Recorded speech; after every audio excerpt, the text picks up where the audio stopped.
welcome back to my channel. Kaylin here. This is Full Purpose in Heart, and this is an unplanned or an unscheduled video. By popular request, I am going to show you inside these financial literacy Evan Moor books.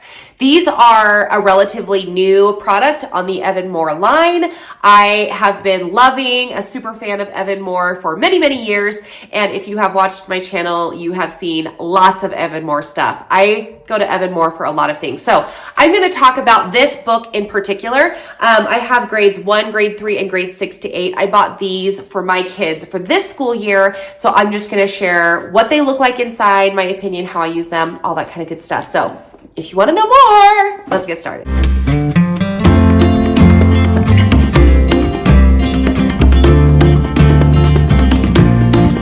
All right, like I mentioned, these are a relatively new product that's hit the Evan Moor line.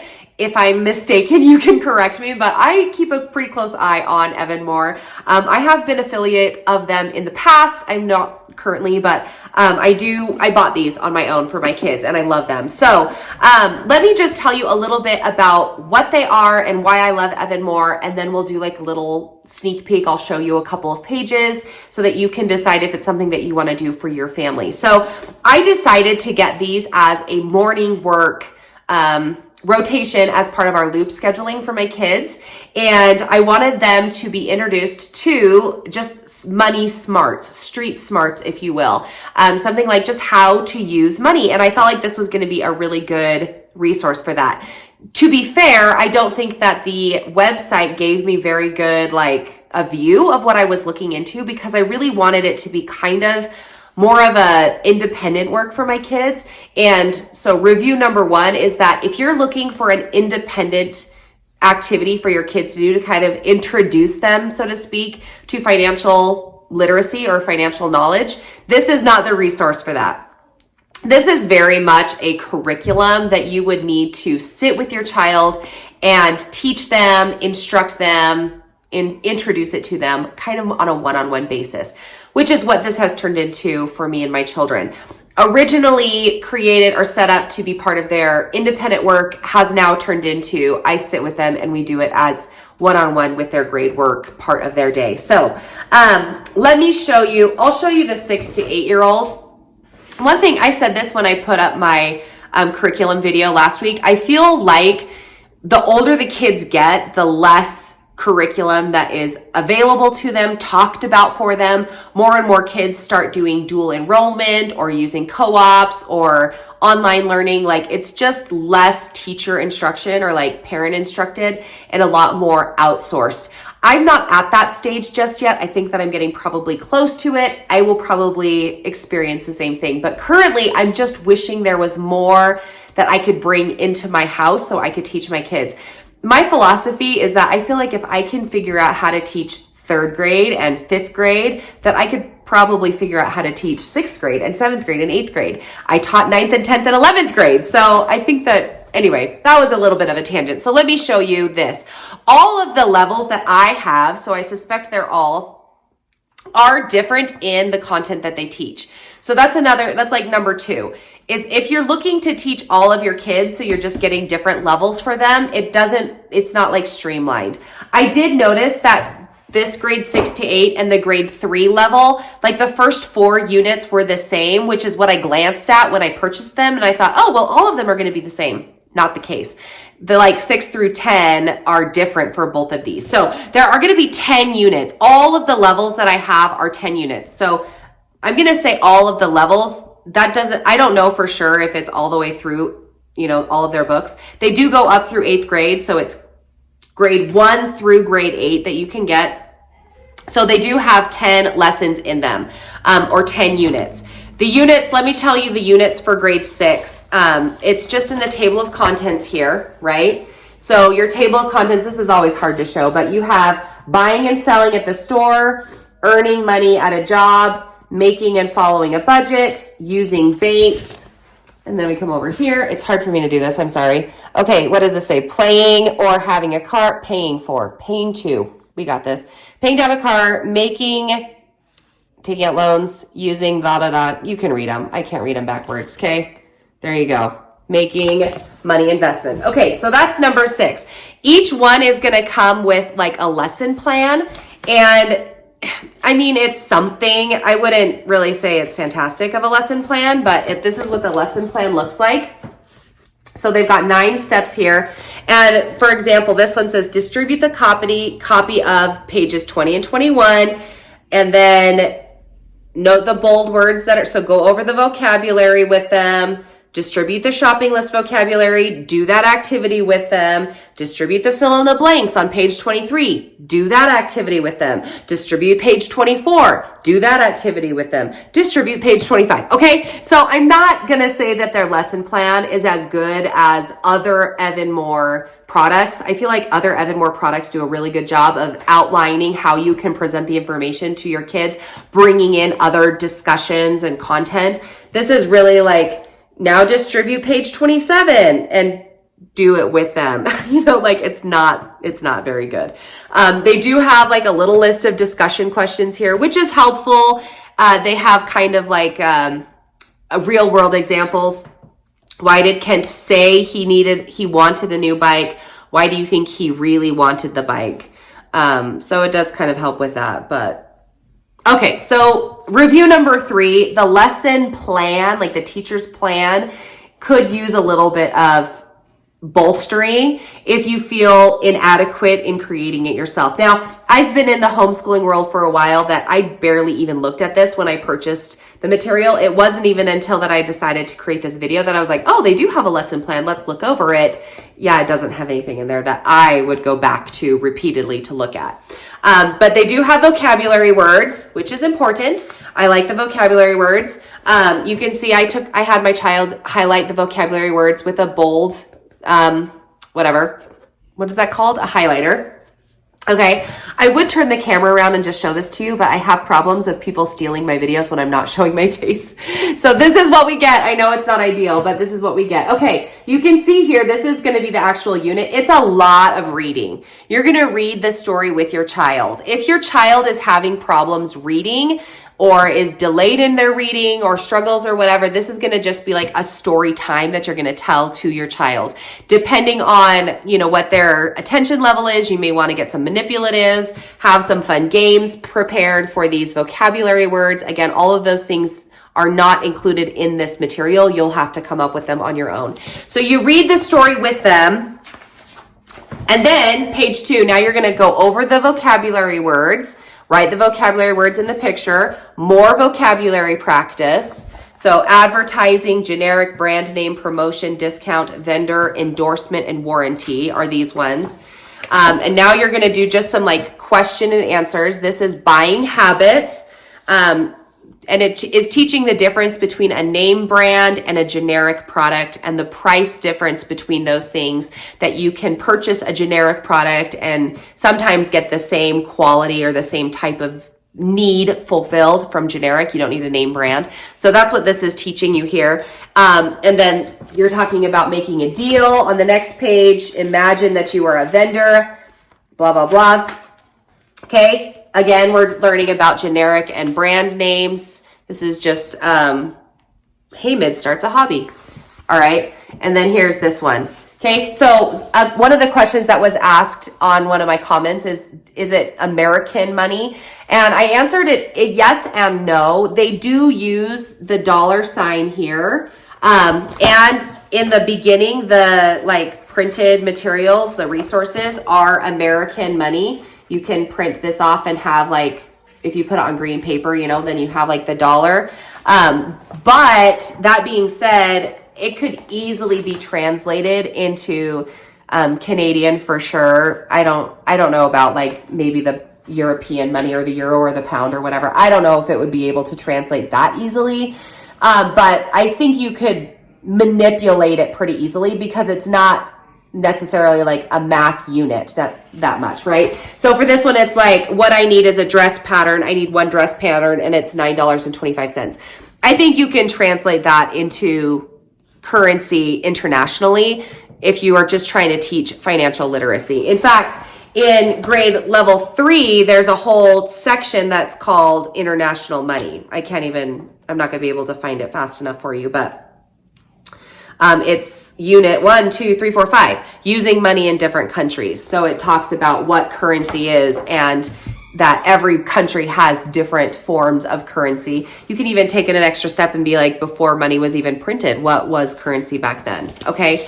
All right. So here we go. We're comparing shopping prices. This is still buying and selling at the store is the unit. So this is just some real life examples. What would you do? And you're going to think about how much money you would have available to spend on an activity tracker, or how long it would take for you to save one. An activity tracker? Oh, like a watch or something. Okay. Here's the product information. So now you're going to figure out how much it's going to cost to make it, what kinds you want for your Fitbit or your Apple Watch or whatever you want to do. And it's so good though, because it's like, okay, what kind of things do you want that tracker to track for you? Do you want it to track your sleep? Do you want to wear it on your wrist? Do you want it to be waterproof? Do you want it to track your heart rate? Do you want to have reminders come through on it? So it really is teaching you, again, financial literacy. What is your money buying you? Why are you paying more for this product than for another product? So I like it for that reason. Okay. So number 3, I think it's actually very good at teaching financial literacy, introducing concepts that in my brain I've been doing for so long that I don't know to teach it. Does that make sense? Like I've been living for so long and buying and selling at the store that I forget, like, okay, well, let me teach. What am I going to teach? It's more than just like, oh, well, that's more money and that's less money. Let's teach them why, because this is generic and this is a brand name, because this has more features and this has less features. So really good concepts that are presented for that reason. Now, moving into section 2, earning money at a job. Okay. So this is what the grades 6 through 8 looks like. Let me tell you, it does say that there's a fun project or game at the end of each unit. So for the buying and selling at the store, the project was to research a fit watch or a activity tracker and figure out the prices for that. Okay. So this one is going to be your 3rd grade level. It is a con. If you know Kaylin Morrell, it is all black and white. So somebody, I wish I could remember you, but you made the comment like, my child's allergic to black and white books. I hear you so loud and clear. I totally get that. But okay, so let's just compare, because this one is going to have the same beginning as the 6th to 8th graders, buying and selling at the store. So it does have that lesson guide for you, a pacing or a lesson guide. Again, it's the same thing, distribute and do. So not a great thing. It does have discussion questions. It tells you what materials you're going to need throughout the unit, which is almost always like play money or some kind of counter. This one says you need like dice and game pieces so that you can do the activity at the end. And then here's your vocabulary words. This one has compare, receipt, cost, refund, grocery, shopping list, on sale, and total. Again, it's kind of a similar one. This is the story, but it's going to be like a back and forth conversation between a person named Kai and her mom, or his mom. And so here's the story. And then you kind of go through like, okay, there's many choices at the grocery store. Again, you're talking about comparing products, what's on sale, what's generic, blah, blah, blah. Okay. Then you're going to talk about your vocabulary. It looks the same, just different kind of approach. Now you have your questions. What would you do if you wanted, like it's comparing prices, right? So you buy cookies for $6 at this market and $3 at that market. What would you do? And then it gives you choices. Would you go ask for a refund? Would you do nothing now, but then buy them at a different place next time? Or would you tell the first market that their prices were too high? There's not a wrong answer, but it opens up a discussion to teach your children like, hey, these are things that happen in the real world. Let's talk about them, which I would have never in my brain been like, oh, well, I need to teach you this, right? Do those opportunities come when you're shopping with your kids? Of course they do, but this is just an intentional way to make sure you don't miss anything. And as homeschool moms, isn't that one of our biggest concerns is like, am I missing something? Did I forget to teach them something? This will give you like a good baseline to be like, okay, here's some stuff that we can talk about and just teach them about it, right? When can I get a refund? What is a refund and can I get it? here's a bunch of receipts. Again, speaking of, is it in American dollars? It is American, yes, but I think that you can easily kind of just transfer it for your currency. If you are Canadian, then you can probably make that work. Not being a Canadian or understanding Canadian money very well, I don't know how close the translation would be for you, but I guarantee that you could probably figure that out pretty easily. Okay, and then here is the game or the activity for the end. At the end of every unit, there's an activity. So this one's, you're gonna get a group of players and create a game. So they have this little game board. You're gonna find your own pieces, and then you're just gonna play the game. If a player doesn't, you have to like ask for a refund occasionally. You lose a receipt, buy a toy, return sour milk to the store, so you get a refund, buy a friendship bracelet, compare prices, buy a puzzle. I feel like what happens if you run out of money? I don't know. You probably can read it all, but that's the game, is just spending your money and comparing prices. Okay. Then you're on to unit number 2. Now for this one, you do have a few other, things. So the first 4 are the same: buying at the store, earning money at a job, making and following a budget, and then using banks. But then on this, the last 6 are going to be different: using money in different countries, paying to go places, starting a business, making and taking out loans, using credit cards, and paying taxes. So really good content. I would say that it's a very good purchase. I'm excited that I have it. Unfortunately, we're not using it as regularly as I want, but it has been a helpful product to help me as a teacher brain to think, okay, here's some concepts that I want to teach. And we have put it in a loop schedule, so we don't do it every day. Again, there's only 10 units, so you could do this like on a weekly basis and get it done in 10 weeks, or you could do one a month and do it in 10 months. Like you can make your own schedule, of course, but for me, I don't have a timeline to it. I just put it in the loop, and we get it in like once every 10 days pretty much. So, and it's in my child's grade work loop. So not all of my kids are doing it on the same day, depending on where they are in their loop. If you haven't heard of looping before and you're like, what is she talking about? I'm going to put a little eye in the sky. I'm going to talk about it probably lots of times this year. I'll put an updated video, but just for the placeholder, you can learn about looping and adding a loop into your kids' homeschool schedule. It just is a really great way to integrate a lot of different subjects that you want to teach your kids without having to squish them all into one school day, so that you can have our beloved short school day that homeschoolers love, but still be able to do the fun things that you want to learn with your kids, and the units and the tea time and all the good stuff, while still getting in the math and the science and the other stuff too. So check out this video above if you need to do some looping. Okay, I'm going to show you this one really quick. This is grade 1. And it has the same like resource pages at the beginning. So you can print off some money if you don't have some and you don't want to, go buy money or whatever. If you don't have some, if you don't want to go get some cash, because nobody really has cash. Okay, so this one's going to teach you like 1 nickel is 5 pennies. So it does have some equations, which is not included in the older ones. You do have like a place value mat. You can copy that onto some really colorful cardstock. If you're Kaylin, that's what I would do. And then here's your vocabulary page as well. So all of the books have our resources in the beginning of the book. I didn't show you that in the first 2.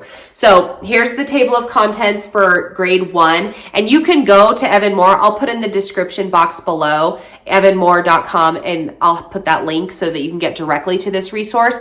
And if you click on the look in the book, they'll have the table of contents in there for you, so you can look and see if I'm not doing a very good job. Okay, using money to trade, buying groceries, shopping for clothes, earning money in your family, saving money, paying at a restaurant, raising money to help others, buying and selling at a yard sale, planning a party, paying at the post office. Okay, so I'll just quickly show you the difference in levels. So much larger font, but again, it is a story. I had my child highlight the vocabulary words, but larger font for, the younger readers. Here's your vocabulary. Again, it's just kind of a regular vocabulary. You're talking about trading, what you would trade, this for that.